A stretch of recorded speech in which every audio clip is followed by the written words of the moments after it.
Hello, and today I'm going to show you how to make a pro sound in bass by layering it up. This is great for genres like electro house and dubstep, but it's going to work with lots of things. Starting with a sub bass and then stacking more and more layers on top of it, we're going to get a really big wide sound. It gives us great control of the width and the effects that we use on each layer.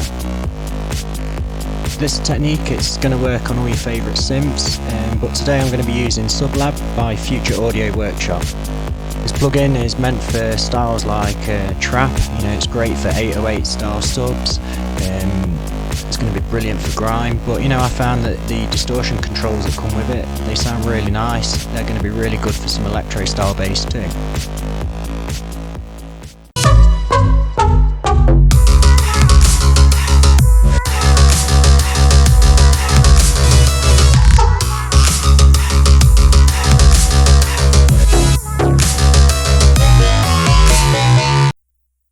Okay, so first I'm going to create the sub layer. This makes sense as most synths come with a simple sine wave when you initialize the patch.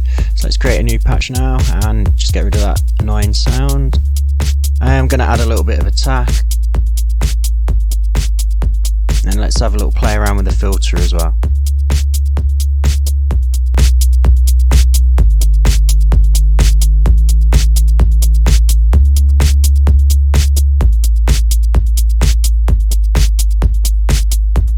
Okay, I don't want to get too carried away. And now, just for my peace of mind, I want to know that that's in mono, so I'm just going to chuck a utility on there and use that to control the width, bring that down to 0. Okay, and then we're going to duplicate it, so let's mute it first. Duplicate that to create our next layer. And let's get rid of that utility. Okay, now I'm just going to have a play around and create another bass sound. I'm going to try and make like a distorted electro house sound. Now in this section you can see there's loads of different samples and waveforms that you can bring in.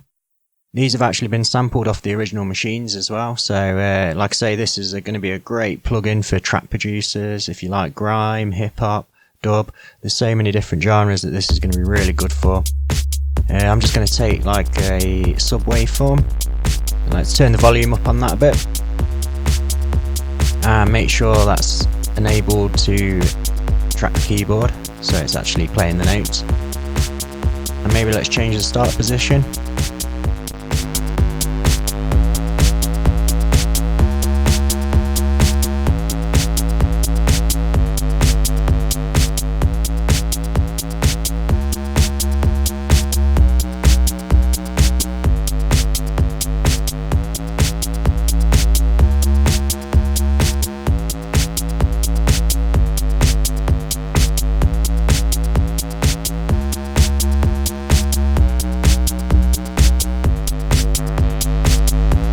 Let's just have a little play around with the filter again. See what we can come up with for this sound. Try playing around with the octaves.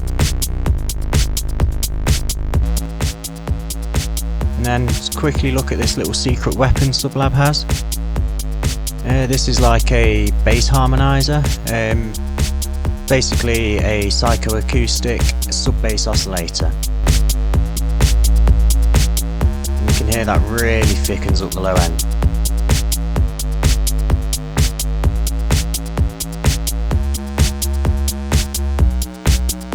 Now I don't really need to use that either because obviously we've got SubLab providing the sub bass.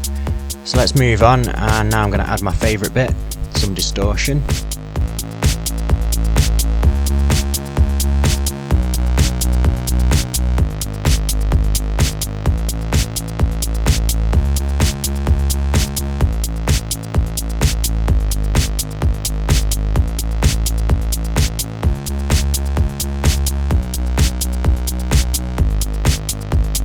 And let's just try a bit of compression, see how that sounds.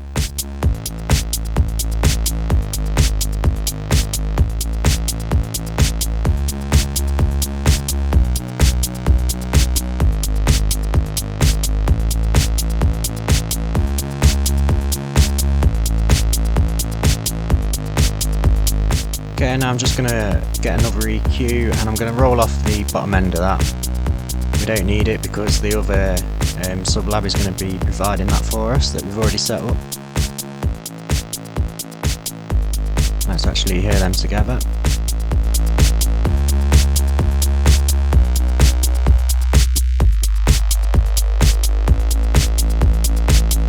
Get some great sounding sweeps.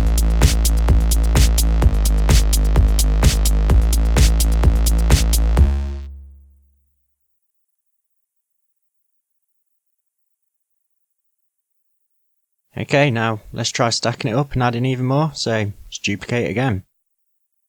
Okay, now before getting too stuck in with these sounds, let's think about EQing it a bit more. This is going to be providing the higher end, so let's EQ that. And let's take the top end off that, because this is the mid-range layer.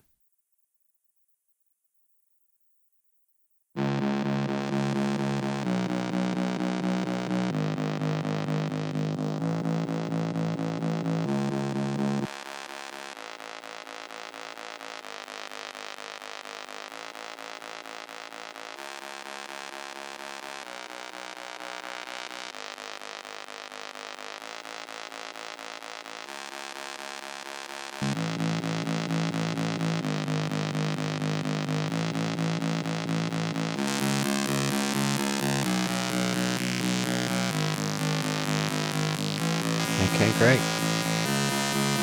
Now let's start playing around with this layer and see if we can get a sound that's, you know, different but still complements what we already have.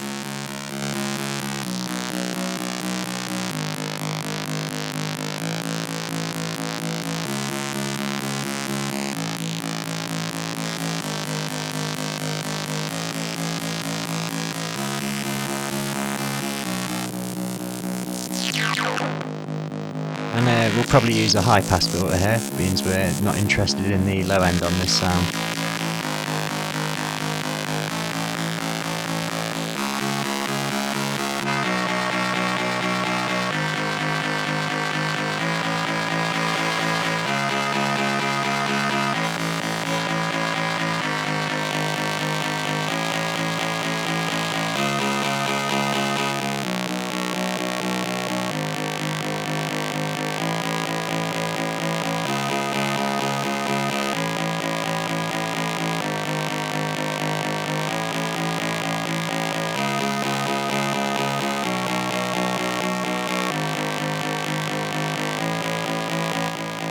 And I don't think the compressor's really adding anything to it, so I'm not going to use it this time. We'll be using more compression later anyway. And then let's see how this sounds all together.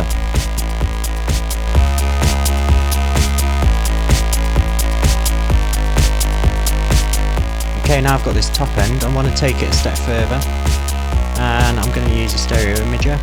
I'm going to use this one by Ozone. Isotope, sorry. Yeah, so this is the Ozone imager. I'm going to use the stereo-eyes, however you say that. I'm going to use that to add some width.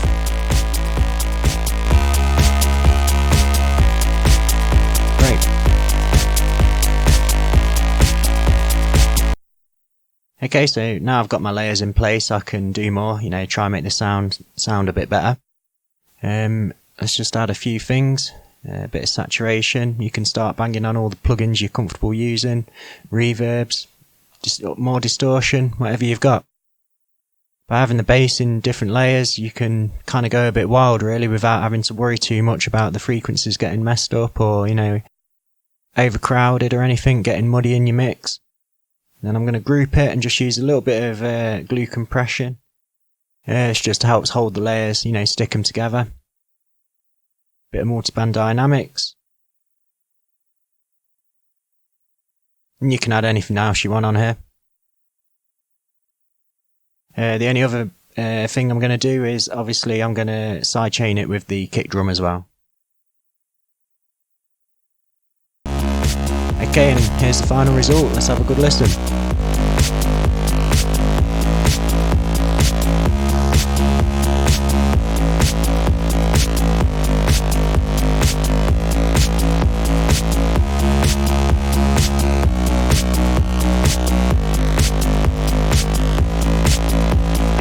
we've got a really professional sounding bass already. It's nice and wide on the top end, yet really tight on the low end. Sounds really good, cuts through all the frequency range. Yeah, I'm happy with that.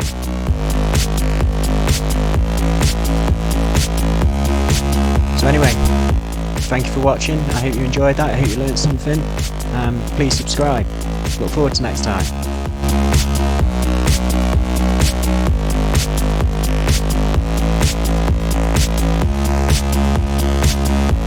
I keep on listening to your life.